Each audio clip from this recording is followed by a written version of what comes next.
Bonjour à tous.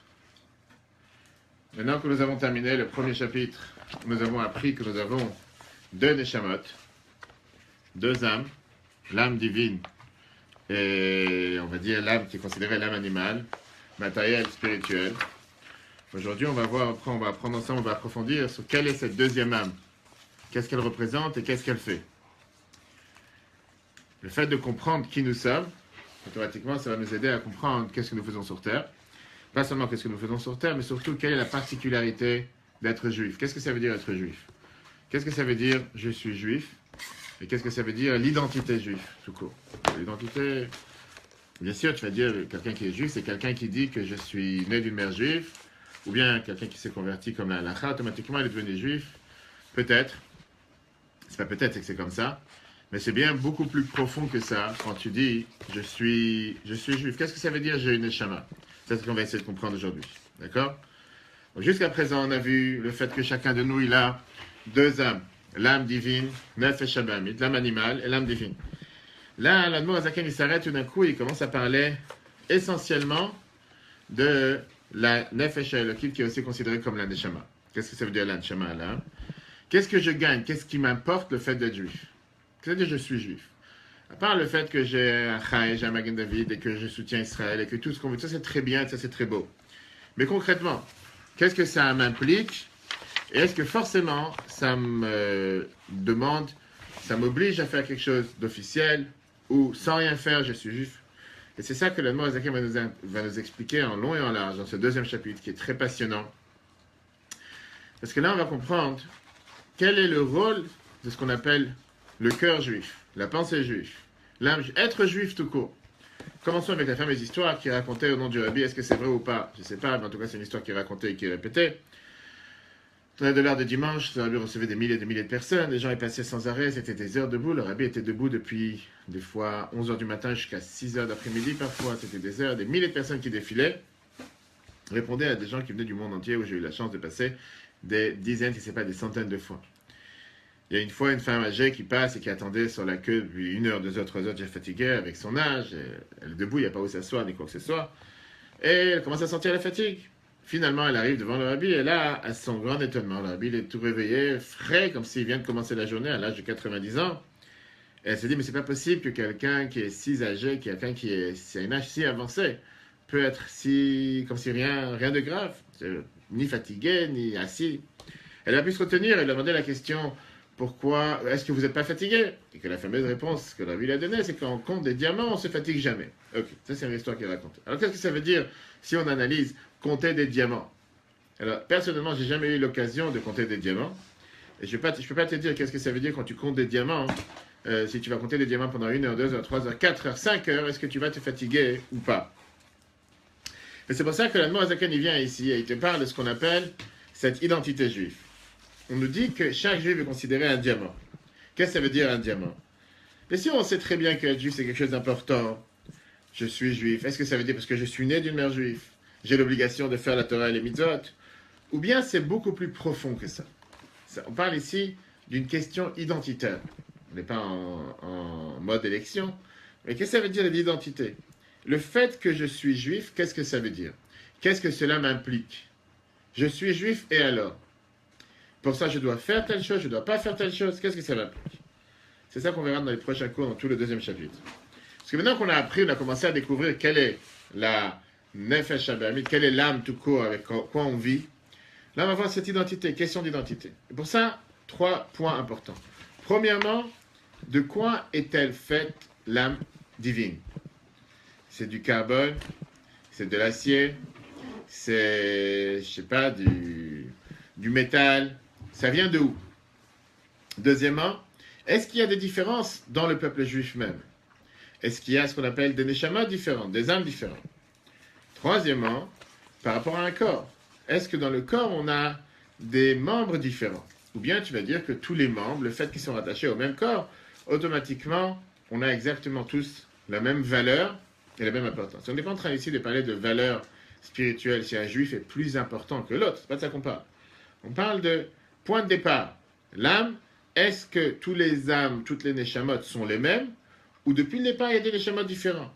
Ce qui ne veut pas dire que l'une est vouée à l'échec, ou l'une est vouée à être un tzaddik, et l'une est vouée à être moins bien. On parle pas de ça. On parle tout d'abord depuis le départ. Est-ce que tous les âmes sont les mêmes? Il y a ce qu'on a l'habitude d'appeler le cœur juif. Qu'est-ce que ça veut dire un cœur juif? Il y en a qui vont appeler ça le point juif.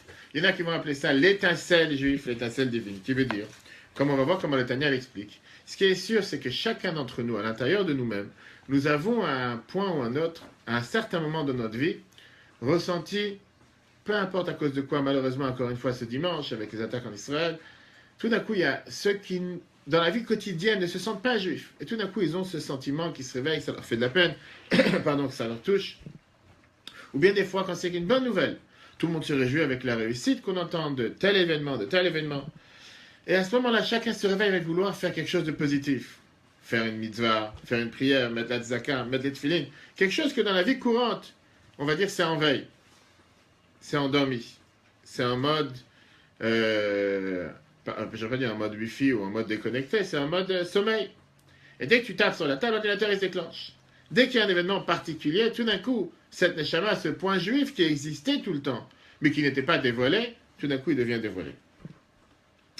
L'histoire a montré à travers tous les temps combien de gens qu'on aurait pu penser d'eux qui sont loin d'être juifs, ou on va dire qui sont juifs juste par nom ou par mère, mais sans plus, qu'un jour, et qu'au contraire même de leur vivant, combien de fois ils ont reçu une éducation, on va dire, sans identité juive, sans judaïsme, sans quoi que ce soit, et qu'à un moment de vérité, ils se sont tout de suite réveillés, et se sont tout de suite raccrochés, et se sont tout de suite rattachés à leurs valeurs. La fameuse histoire qui est racontée avec, à l'époque, pendant la Shoah, avec des enfants juifs qui ont été gardés ou qui ont été mis dans différents monastères, différentes églises pour être protégés. Et là-bas, malheureusement, l'éducation n'était pas du tout une éducation juive, une éducation judaïque, donc ils n'avaient aucun rapprochement avec le judaïsme et quoi que ce soit. Et avec le temps, on leur a appris n'importe quelle éducation normale, une éducation basique. Il y avait certaines organisations juives qui essayaient de tout faire pour aller les rechercher, pour essayer de les rapprocher. Une fois, ils sont arrivés dans ce monastère, dans cette église, et ils ont voulu rencontrer les enfants juifs. Et là, les dirigeants ont dit, mais on n'a pas d'enfants juifs. Parce que pour eux, ils ne savaient pas du tout s'il y en a, s'ils sont là, s'ils existent ou pas. Et ils se sont dit, mais comment on peut savoir qui est juif ou pas? Comment on va savoir une chose pareille? Et donc, le responsable de l'organisation, qui était un rave, il a dit, on va arriver ce soir au moment du repas. On va pouvoir savoir tout de suite, pendant que tout le monde était assis. Tout d'un coup, il a commencé à chanter Shema Israël, Hashem Elokeinu, Hashem Echad. Que ça, c'est une chanson que n'importe quel enfant juif avait l'habitude de chanter dans le lit avec sa maman avant d'aller dormir. Même si c'était à un âge 1 an, 2 ans, 3 ans. Tous les enfants, ils ont commencé à mettre la main sur les yeux, ils ont commencé à faire Shema Israël. Les enfants qui étaient juifs, bien sûr. Et c'est comme ça qu'on a pu découvrir qu'ils étaient juifs. C'est-à-dire que même si dans sa vie de tous les jours, pas forcément ils vivaient comme un juif, parce que malheureusement ils n'ont pas pu avec la guerre, à un moment précis, ce qui était ancré à l'intérieur d'eux-mêmes s'est réveillé, s'est dévoilé.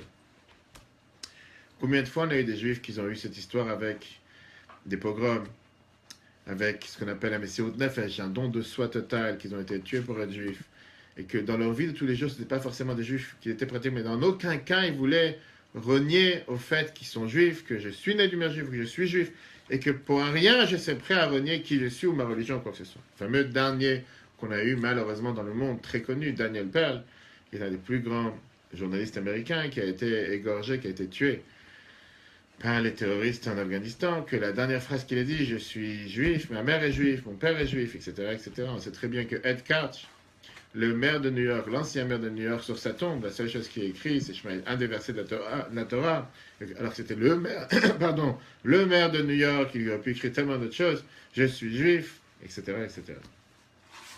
Aujourd'hui, grâce à Dieu, on n'est plus dans une situation où on nous demande de donner notre vie pour être juif ou pour le judaïsme. On est, grâce à Dieu, dans un environnement où les juifs, dans le monde entier, quasi dans le monde entier, on peut faire la Torah et les mitzvot sans aucune complication, sans aucune difficulté. Mais aujourd'hui, on a une autre forme de menace, et ça, c'est la culture moderne. La culture moderne qui essaie de faire que, puisqu'on voudrait être civilisé, pour certaines personnes, civilisé veut dire renoncer à mes valeurs en tant que juif, renoncer à mon éducation juive. Et même si la grande majorité du peuple juif accomplit les mitzvot essentiels, qui sont, on va dire, la circoncision, le jeûne de Kippour, la matzah à Pessah, la bar mitzvah, mais la question se demande qu'est-ce qui se passe entre les deux. Entre la circoncision à 8 jours et entre la bar mitzvah à 13 ans et le mariage plus tard, où est cette identité juive? Où elle a disparu? Elle est là, elle est en veille, elle est en sommeil, Elle n'est pas du tout là, elle est totalement effacée, elle a été reformatée. Mais alors si c'est comme ça, qu'est-ce qui fait que quelques temps plus tard, tout d'un coup, cette personne se réveille? Ou que quelqu'un qui se sent aucun contact avec le judaïsme, que tout d'un coup, il voudrait finalement revenir, se rapprocher, s'informer, pratiquer, soutenir Israël, soutenir les soldats, alors que dans la vie de tous les jours, tu peux te dire, mais il ne se considère pas, ni il se comporte comme un. Vient l'Admour Azaken, la Tanya, l'auteur du Tanya, et vient et te dit aujourd'hui, ce qu'on apprend, c'est que chaque juif, il a ce qu'on appelle cette Nefesh Eloka, âme divine. Qu'est-ce que c'est que cette âme divine? D'où elle vient? C'est une parcelle de Dieu concrète. Qu'est-ce que ça veut dire, une parcelle de Dieu réelle? C'est un morceau de Dieu, si on peut dire. Chaque juif est un petit morceau de Dieu. C'est comme si Dieu, il a pris un morceau de lui-même, et avec ça, il a formé un juif. Alors bien sûr, il y a la question qu'on peut se demander, qu'est-ce que ça veut dire parler des morceaux de Dieu? Est-ce que Dieu, c'est un homme? Est-ce que c'est un être? Alors la Torah nous a déjà répondu à ça, comme quoi la Torah, elle parle à chaque fois en fonction de comment le langage humain, comme nous avons l'habitude de parler. D'ailleurs, on va voir dans les prochaines semaines, à partir de la semaine prochaine, à partir de Shemot, le doigt de Dieu, la main de Dieu. C'est très bien que Dieu n'a ni doigt ni main, mais c'est la manière réelle comment la Torah a l'habitude de parler. Ok. C'est vrai que quand moi et toi, on est assis en train de se dire que nous sommes une parcelle divine, on n'est pas chez FedEx ou chez UPS pour envoyer des parcelles. Et qu'est-ce que ça veut dire que nous sommes une parcelle divine?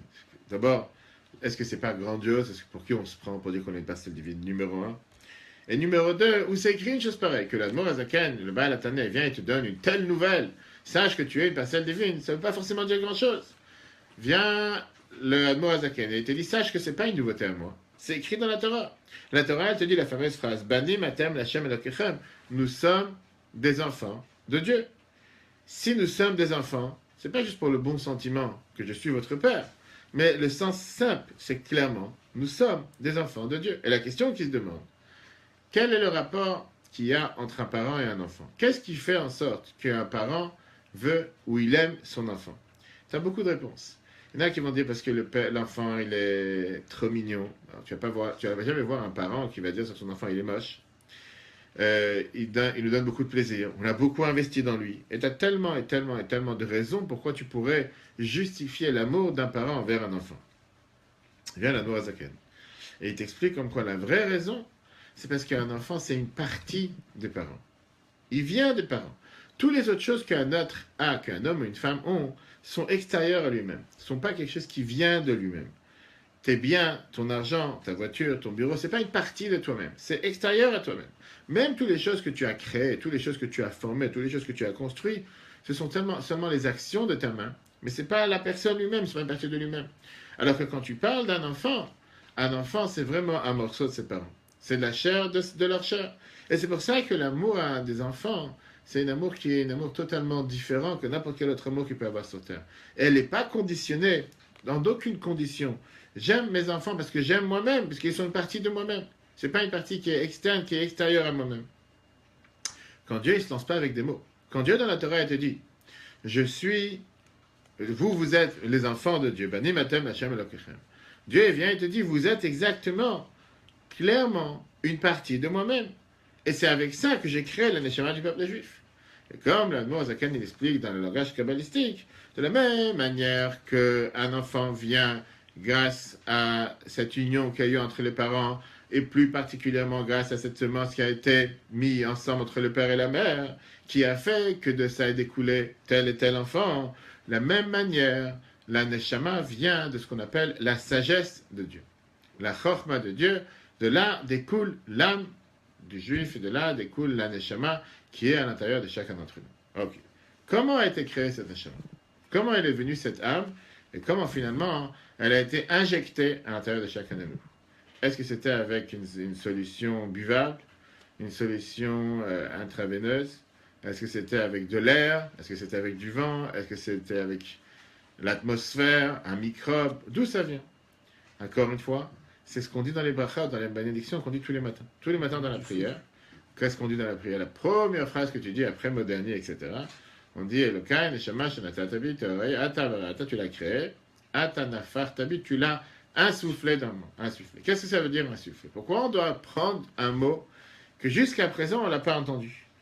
En règle générale, on sait très bien que tout le monde entier a été créé avec la parole de Dieu. On sait très bien dans le Chumash Bereshit, on n'arrête pas de dire dans les 6 jours de la création, Dieu, il a dit que fut la lumière, et la lumière est venue. Vayomer Elohim, et Dieu, il a dit que le ciel et la terre se séparent, qu'il y ait les mers, qu'il y ait les océans, qu'il y ait les astres. Et à chaque fois, on te dit que Dieu, il a dit, comme la Mishnah nous dit, dans les maximes de nos pères, le monde a été créé avec 10 paroles. Une parole de Dieu a créé quelque chose. D'ailleurs, c'est ce qu'on dit à chaque fois qu'on boit un café ou un thé ou une boisson tout court ou n'importe quelque chose qui n'est pas de la terre ou de l'arbre. Quelle est la bracha qu'on a l'habitude de faire? She'akol niya vidvaro. Qu'est-ce que ça veut dire She'akol niya vidvaro? Que tout a été créé par sa parole. Tout ce qu'on a sur terre a été créé par la parole. La seule chose qui n'a pas été créée par la parole, c'est la neshama. La neshama, elle n'est pas créée par la parole. Pourquoi? Il y a deux raisons. La Torah nous dit qu'il y a deux expressions qui sont expliquées par rapport à comment a été faite la conception de la neshama. D'abord, le Midrash te dit que le peuple juif Israël a l'oub marshava. On est monté, on a été créé dans la pensée de Dieu. Si le monde entier est créé par la parole, le peuple juif est créé par la pensée de Dieu. Alors tu vas me dire, quelle différence entre la pensée et la parole? Tout court, la pensée, c'est quelque chose qui est extérieur pour l'autre. Pardon, la parole. Tu n'as pas besoin de parler si tu es tout seul. Il y en a qui le font. Mais il y a aussi une adresse où on peut les emmener. En règle générale, quelqu'un tout seul ne parle pas tout seul. Penser, c'est tout à fait l'inverse. Penser, c'est beaucoup plus interne. C'est beaucoup plus quelque chose qui est à l'intérieur, c'est beaucoup plus pour soi-même. La parole, c'est pour l'autre. S'il n'y a pas d'autres personnes en face de moi, je n'ai pas besoin de parler. Je parle quand j'ai affaire avec l'autrui. Penser, je n'ai pas besoin d'avoir quelqu'un d'autre pour penser. Et bien au contraire, plein de fois, pour pouvoir penser tranquillement, il vaut mieux être tout seul. Quelle est la différence entre pensée et parole? Un représente le monde extérieur, un représente le monde intérieur. Quand tu parles du monde entier, qui a été créé par la parole de Dieu, c'est-à-dire qu'il a été créé par une force divine externe.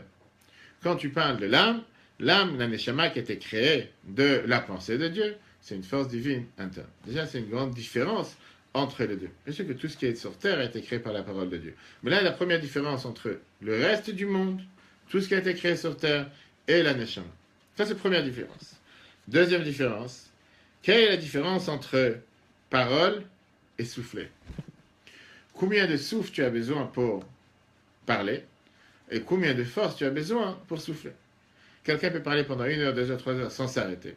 J'ai un peu d'expérience. Et pas forcément il va se fatiguer. Souffler, tu vas souffler dans un ballon, tu vas souffler dans une bulle, tu vas souffler avec toutes ces forces. Quand des fois tu vas chez le docteur, chez un pneumologue, il te fait un test pour savoir combien d'oxygène tu as dans les poumons ou quoi que ce soit, il demande insouffler, respirer, tu souffles avec toutes tes forces. Combien de minutes tu peux rester à souffler? Pas... Ou bien ceux qui sortent des fois à des soirées, on leur demande de souffler dans un... etc. C'est une différence. Quand tu dis le matin dans la tfila, Elokai, Neshama, Shenata, Ata, Nafar, Tabekibi, tu l'as soufflé dans moi. Et d'ailleurs, la Torah, elle vient te dire la même chose dans la première paragraphe de la Torah, quand il a créé la Neshama, Vayipach, Be'apav, Nishmatraim. Dieu, il a soufflé dans ses narines une Neshama. Viens, le Zohar, il te dit, qu'est-ce que représente le mot Nipuach, qui veut dire insouffler? On parle ici de quelque chose de profond. Quand quelqu'un il parle, en général, il ne se fatigue pas. Quand tu souffles dans un ballon, tu te fatigues très vite. Tu ne peux pas souffler dans un ballon pendant 1 heure. Alors que dans les deux, la seule chose que tu as fait, c'est la sortie de l'air. Sauf que là, la différence, elle est que dans la parole, tu as ici un effort externe, alors que souffler, ça te demande des forces internes. À prendre des forces, et malheureusement, tu as des gens qui ont un manque de respiration, c'est pas pour autant qu'ils peuvent faire parler. Que Dieu nous en préserve. Il y a des fois des gens que je vois dans les patients, on a eu un il n'y a pas longtemps qui est décédé, qu'il avait un poumon et demi qu'il avait perdu un poumon et demi à cause des microbes, etc. Et que même parler pour lui, c'était tellement difficile. Dès qu'il disait 2-3 mots, il s'essoufflait. Mais la norme, en général, la majorité des gens, ils peuvent parler sans forcément se fatiguer. Alors que quand tu vas souffler dans quelque chose, tu vas te fatiguer beaucoup plus rapidement parce que ça vient de l'intérieur. Et d'ailleurs, les Zohar te disent qu'on va tout de suite voir, le Morazakad reprend cette phrase, que celui qui souffre, il souffre de son intérieur. Et donc, par rapport à ce qu'on est en train d'expliquer, la différence, elle est que le monde entier vient de la parole de Dieu, une force extérieure qui représente tout ce qui est l'extérieur. La Neshama vient d'une force intérieure. Et déjà, c'est une première différence qu'il y a ici entre les deux. Ok.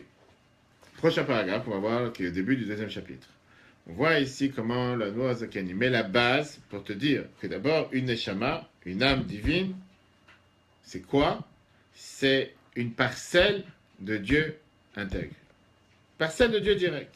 Et il t'amène ici 3 preuves qu'on vient de décrire pour comprendre qu'est-ce que ça veut dire que c'est une parcelle divine. D'abord, la différence entre insouffler et parler. Différence entre parole et pensée. Troisième, le fait que la Torah, elle te dit que nous sommes les enfants de Dieu. Après ça, l'Admor Azaken va expliquer qu'est-ce que ça veut dire que nous sommes venus de la sagesse de Dieu. Tous les matins dans la brachot, on fait la prière Noten la Torah, que Dieu nous a donné la Torah. Et on dit que la Torah, c'est Chochmat Hashem, la sagesse de Dieu. On n'apprend pas juste une science, on n'apprend pas juste une philosophie de quelqu'un, on apprend la sagesse de Dieu. Qu'est-ce que ça veut dire que nous apprenons la sagesse de Dieu? Est-ce qu'il y a quelque chose de particulier d'abord dans la sagesse par rapport à autre chose? Et à part le fait d'apprendre la sagesse par rapport à autre chose, est-ce qu'il y a quelque chose qui fait qu'on est à distance par rapport à cette sagesse de Dieu? Parce que tu peux apprendre n'importe quelle science et n'importe quelle idée qui peut paraître géniale et intéressante, mais au final elle est limitée. Alors quand tu parles de la sagesse de Dieu, c'est quelque chose qui est totalement illimité, qui est irrationnel, qui est quelque chose que pas forcément, même si on veut, on peut l'atteindre. Et néanmoins, un des plus grands cadeaux que Dieu a donné au peuple juif, c'est de nous donner une partie de sa sagesse dans la Torah, en nous donnant la possibilité de pouvoir l'intégrer, la comprendre et la mettre en application. Et ça, c'est la raison pourquoi la Torah est tellement différente de tout le reste. C'est pas juste un beau livre, une belle science que tu as appris et ça reste là. C'est un livre, une étude, qui est surtout qui t'amène à l'action. Et si tu apprends la Torah pour juste apprendre la Torah, mais qui ne t'amène pas à l'action, c'est comme si tu as failli dans l'idée même qu'est-ce que représente la Torah. Regardons ici la première ligne, deuxième chapitre. La deuxième âme dans le peuple juif, c'est quoi? C'est une parcelle divine de Dieu. Comme on vient de voir, comme c'est écrit dans Bereshit, que Dieu, il a insoufflé dans ses narines une neshama, une âme vivante. Ou bien, comme on dit dans la tfila, comme on dit dans la prière tous les matins, tu l'as insoufflé à l'intérieur de moi. Comme c'est écrit dans le Zohar, Man de Nafar, celui qui souffle, Mitoch Nafar, il souffle de l'intérieur de lui-même. Pérush, qu'est-ce que ça veut dire? Mitoch Yutom, et de son intérieur, de ce qui est à l'intérieur de lui-même. Parce que l'intérieur est le plus profond de la vie d'un être humain. Motsi, tu le fais sortir, en soufflant avec force. À quel moment ça intervient? Quoi, quand Dieu écrit l'aneshama, quand on voit l'aneshama dans le corps de l'être humain. Alors après, il y a des grandes différences. Est-ce que l'aneshama, il y a différentes explications. Est-ce que l'aneshama rentre à l'âge de 13 ans ou elle rentre à la naissance? Bien sûr qu'on te dit que l'aneshama est à la naissance, parce que l'aneshama, c'est ce qui fait vivre le corps. Sauf qu'elle se dévoile à l'âge de 13 ans, et c'est un des fameux débats qu'il y a avec le mauvais penchant et le bon penchant. Dans le ventre, l'aneshama est dans le corps entier. C'est comme la vie. Où se trouve la vie dans le corps? Dans le doigt ou dans la tête? C'est un moment où l'enfant est dans le ventre de la mère? Déjà, quand il est dans le ventre de la mère, il vit. C'est déjà un être vivant depuis le premier jour. Le moment que quand il dépend encore du corps de sa mère, il vit grâce, on va dire, à l'aneshama de sa mère. Il ne vit pas encore de manière indépendante.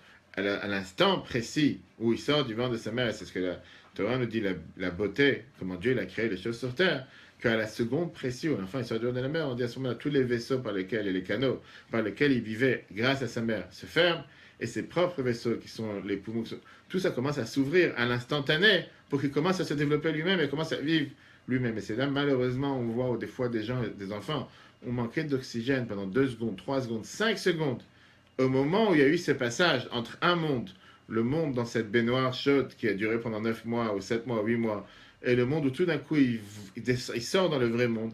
Que Dieu nous en préserve, c'est des fois il y a un manque de quelques secondes d'oxygène, ça peut faire des dégâts à vie sur le cerveau, etc. Pourquoi? Parce que c'est ce moment dans lequel cette mise en place que Dieu a prévue miraculeusement à chaque instant, que ça se développe, que d'un côté se ferment les vaisseaux et les canaux par lesquels il a vécu grâce à sa mère jusqu'à présent, et qu'à l'instantané, il puisse vivre de manière indépendante, si ça a pris quelques secondes pour se mettre en place, où il y avait un manque d'oxygène, où il y a quelque chose qui n'allait pas, des fois ça laisse des séquelles à la vie. De là, on voit l'importance de remercier Dieu pour chaque instant et chaque enfant qui naît en parfaite santé. Car la même chose, Al-Derech Mashal, donc l'Admor Azaken, il prend cet exemple pour te dire c'est exactement la même chose avec les Shamat Israël, avec les âmes du peuple juif. Aloub et Marshava, ils sont découlés, ils viennent de la pensée de Dieu. D'où on sait. C'est écrit dans la Torah, Bani Bechori Israël, mon fils premier-né. Bani Matem, Lachem Elokechem, vous êtes mes enfants, les enfants de Dieu. Quel rapport avec les enfants? Pourquoi on a parlé de l'exemple des enfants? L'Admor Azaken dit c'est très simple. Pérouche, l'explication. Que Moshe, Aben Nimshach Memoachav, de la même manière que l'enfant découle du cerveau du père. Car, si on peut dire, Nishmat, Kolish Israël, l'âme de chaque juif, Nimshacha, elle découle, elle vient, elle arrive, Mimachashavto, de la pensée, Vechormato, de la sagesse, Yidbarach, de la pensée et la sagesse de Dieu. Pourquoi? Qu'est-ce que ça veut dire la sagesse de Dieu? Et là, il t'explique tout de suite comme les autres, il dit fais attention. On ne parle pas ici de la sagesse comme la sagesse de chacun d'entre nous. De Hiu Hakim, parce que lui, il est intelligent. Vela Bechormaïde, mais pas avec l'intelligence que nous parlons. Tu ne peux pas le mesurer avec le même type d'intelligence que nous avons. Moi, je suis intelligent, toi, tu es intelligent, et Dieu aussi, il a une certaine intelligence. Seulement, lui et sa sagesse, c'est exactement la même chose. On va expliquer après ce que ça veut dire. Donc, Moshe Katav Rambam, et comme le Rambam nous dit, par Maïmonide, quand il nous décrit, qu'est-ce qui est Dieu? Chez Amada, que lui, c'est la science, c'est lui qui connaît tout. En deux mots, c'est pas que Dieu est une chose, et il a une sagesse qui est en plus de lui. Et donc, il peut être des fois plus intelligent, moins intelligent. Et là, il te dit clairement, nous n'avons pas la possibilité ni la capacité de comprendre une telle chose. En général, tu sais qu'il y a quelqu'un qui, c'est un être humain. Et à part ça, il a un tel niveau d'intelligence ou un tel niveau d'intelligence. Pour Dieu, c'est exactement la même chose. Que dire-t-il, comme c'est écrit d'ailleurs dans le verset, si tu vas faire des recherches sur Dieu, est-ce que tu penses vraiment que tu vas réussir à trouver qui il est? Et d'ailleurs, c'est la fameuse Haftarah que nous avons lue ce dimanche, le jour de jeûne, et que nous lisons tous les jours de jeûne. C'est écrit encore une fois, mes pensées, ce ne sont pas vos pensées, mes manières d'agir, ce ne sont pas vos manières d'agir, etc. Le Rabbi avait repris ça en 91. C'était en plein guerre du Golfe. Et à l'époque, il y avait un certain monsieur en Israël qui avait fait un grand bruit en disant que Dieu nous en préserve, il y aura un deuxième holocauste. Pourquoi? Parce que le peuple juif ne fait pas Shabbat, mange du porc, etc. en Israël. La preuve, c'est que Dieu il a envoyé 39 Scad missiles sur Israël, qui correspondent aux 39 travaux, et bref, etc. Et encore beaucoup de bêtises. Malheureusement, il avait dit ça sur la presse, ça a été repris dans beaucoup d'autres endroits. Et c'est une des seules fois, je me rappelle encore, écoutant le Rabbi en direct, c'était le jeûne du dit Tevet. Comment le Rabbi, pas il s'est énervé. Le Rabbi parlait pour qui tu es pour dire que tu connais la pensée de Dieu. Qui tu es pour dire que toi, tu sais exactement que puisque telle et telle personne ne fait pas Shabbat ou ne mange pas kasher, pour ça, il mérite de recevoir un missile sur la tête. De quoi tu parles? Et la Bible répétait cette phrase qu'on vient de voir, qu'on dit à chaque fois les jours de jeûne du dit Tevet, que mes pensées ne sont pas vos pensées, mes manières d'agir ne sont pas vos manières d'agir. Avec quel droit on se permet de pouvoir dire, puisque telle personne ne fait pas exactement ce que Dieu y veut, pour ça, il méritera d'avoir telle et telle punition. Et la Bible avait pris l'exemple que lui, il avait parlé d'un deuxième holocauste. Il avait dit que même la première holocauste, ce n'était pas des punitions. C'est quelque chose qui est totalement incompréhensible. On n'a aucune manière de pouvoir le comprendre de nos jours. Parce que même la punition la plus dure sur Terre, qu'est-ce qu'ils avaient fait les bébés, qu'est-ce qu'ils ont fait les mamans, qu'est-ce qu'ils ont fait les jeunes enfants pour avoir subi, souffert tout ce qu'ils ont souffert. Donc tu ne veux pas dire que c'était un rapport avec une punition ni quoi que ce soit. Alors c'est quoi? Qui dit que je dois avoir une réponse à chaque question? Qui dit que je dois avoir une compréhension sur chaque chose? Viens là, Moïse te dit, on ne comprend pas la sagesse de Dieu. Alors c'est sûr qu'on doit prier tous les jours, et on prie tous les jours pour que les souffrances du peuple juif s'arrêtent. Et on prie tous les jours, 10 fois par jour, pour demander à Dieu que la Géoula, la délivrance arrive. Mais de là à dire que moi je comprends ça de cette manière, et parce que la sagesse de Dieu elle est de telle manière, et comme ça nous deux ensemble on peut analyser les choses. Non, la sagesse de Dieu c'est quelque chose qu'on ne peut pas maîtriser. Et avec ça, Dieu nous donne la Torah pour pouvoir comprendre, intégrer la Torah, en se rappelant que c'est sa Torah, que c'est sa sagesse, pas la nôtre. Tu vois qu'on a vu ce début qui nous explique de quoi est fait la Neshama, de quoi est fait l'âme juive, d'où elle vient, comment elle a été insoufflée dans notre corps. Après, on va voir, est-ce que nous sommes tous les mêmes? Est-ce que tout le peuple juif, nous sommes tous les mêmes Neshamot? Ou bien nous avons des Neshamot, 5 minutes combien? Ou bien nous avons des Neshamot séparées, différentes. D'abord, il y a une énorme différence entre l'âme divine et l'âme animale. Comme on l'a vu la dernière fois, dans l'âme animale qui est le corps, moi je suis au centre. Et le monde entier tourne autour de moi. Qu'est-ce que ça veut dire je suis au centre et le monde entier tourne autour de moi? Il y a mes envies, ma passion, mes désirs. Qu'est-ce que moi j'ai besoin? Qu'est-ce que ça va m'apporter? Qu'est-ce que je vais gagner en faisant du sport, en mangeant, en allant à un cours, en travaillant, en me levant, en allant dormir? Chaque chose est en fonction de qu'est-ce que moi je vais gagner, qu'est-ce que moi je vais recevoir autour de mon ego. Quand tu parles de l'âme divine, c'est Dieu qui est au centre. Toute ma vie tourne autour de Dieu. Qu'est-ce que je vais faire? Est-ce que c'est ce que je vais faire, ça va faire plaisir à Dieu, ça va faire en sorte que je fais la volonté de Dieu. Est-ce que Dieu sera content de ce que je vais faire? Est-ce que Dieu il veut que je fasse une telle chose? Est-ce que Dieu me permet de faire une telle chose? Etc., etc. La différence, c'est qu'il y a deux visions des choses. À la place de dire qu'est-ce que moi je vais gagner, il y a ici la question qu'est-ce que Dieu il veut de moi? L'âme divine et l'âme animale. Le grand problème qu'on a, c'est que les deux sont dans le même corps. Le grand problème qu'on a, c'est qu'à chaque instant de la journée, tu as ici ces deux composants, tu as ici ces deux guerriers. Que un, il cherche à remplir sa volonté. Qu'est-ce que moi j'ai envie de faire? Et tu as l'âme divine qui cherche à faire qu'est-ce que Dieu il veut faire. Et parfois, c'est un clash. Parfois, ça ne va pas ensemble. Parfois, il faut savoir choisir. Et pas seulement parfois. Tous les jours, tu as l'âme animale qui est le mauvais penchant, qui va essayer de tout faire pour te faire tomber. Et qui sait très bien que maintenant, tu dois faire quelque chose qui n'est pas forcément ce que tu veux faire, mais ce que Dieu veut faire. Mais néanmoins, il va te dire, c'est moi qui vais gagner. Et la minute d'après, tu vas remonter, rebondir, et tu vas réussir à faire. Je ne veux pas faire ce que j'ai envie, je vais faire ce que Dieu veut. Et c'est comme ça quotidiennement, 24 heures sur 24, 7 jours sur 7. Viens la chassidoute en général, et qui te dit qu'à la place qu'il y a le moi, en hébreu, moi, quand on dit moi, je en hébreu, ani. Ani, c'est moi j'ai envie, je veux, etc. Il faut inverser les lettres. À la place du ani, il faut mettre, à la place de Aleph, Nun, Yud, mettre le Aleph, Yud, Nun. À la place de Aleph, Nun, Yud, qui veut dire ani, je suis, tu mets le Aleph et après tu mets le Yud, après le Nun, qui veut dire Aïn. Aïn veut dire le néant. Il n'y a pas je suis, il n'y a pas je veux. Moi, je ne suis pas là. C'est pas moi qui décide. C'est pas moi qui vais décider, c'est pas moi qui peux venir avec mon ego et dire je veux telle chose, je désire. Il n'y a pas de jeu. Tout mon être, c'est ce que Dieu veut. Ça, c'est ce que la Neshama veut. Parce que la Neshama, c'est personne divine. Elle n'a aucune idée de qu'est-ce que le corps veut. On voit ici dans l'histoire très intéressante, une heure très tard, à la maison de Rabbi Aaron de Karlin, qui était l'élève du Maguid de Mezrich, deuxième maître de la Chassidoute, l'élève du Baal Shem Tov, tape à la porte. Le tzaddik qui demande qui est là-bas, tard le soir, qui tape à la porte. Et la réponse est c'est moi. C'est en général les gens, qu'est-ce qu'on répond normalement? Rabbi Aaron de Karlin, il n'ouvre pas la porte. Après quelques minutes, la personne a continué à taper. Et là, il lui demande encore une fois qui est là-bas. Et l'autre dit c'est moi. Alors, le rabbin de Cannes lui demande la question, il dit, c'est qui moi? Qui c'est cette personne? Elle lui dit, je suis tel fils de tel, ton ami pour l'étude. On apprend ensemble, c'est pas que tu me connais pas, tu me connais depuis longtemps. On a appris ensemble chez les Maguid de Mezrich, deuxième maître de la Chassidoute, et maintenant je viens te voir. Elle s'est dit qu'il lui répond à son ami qui est derrière la porte en lui disant comme ça. Si ta réponse elle est, c'est moi, ça veut dire que tu n'as pas encore compris, tu n'as pas encore imprégné, tu n'as pas encore intégré tout ce que tu as appris chez les Maguid de Mezrich. Pourquoi? Parce qu'on a appris ensemble qu'il n'y a pas de moi. Le seul moi, le seul je, c'est je suis Dieu ton Dieu. Qu'on a vu dans les 10 commandements. Retourne chez le Maguid et essaie de reprendre encore une fois pour intégrer ce qu'il t'a appris. Il a remercié pour cette leçon, il est reparti pour travailler. Qu'est-ce que ça veut dire? Soumettre le je, le moi, à le je de Dieu.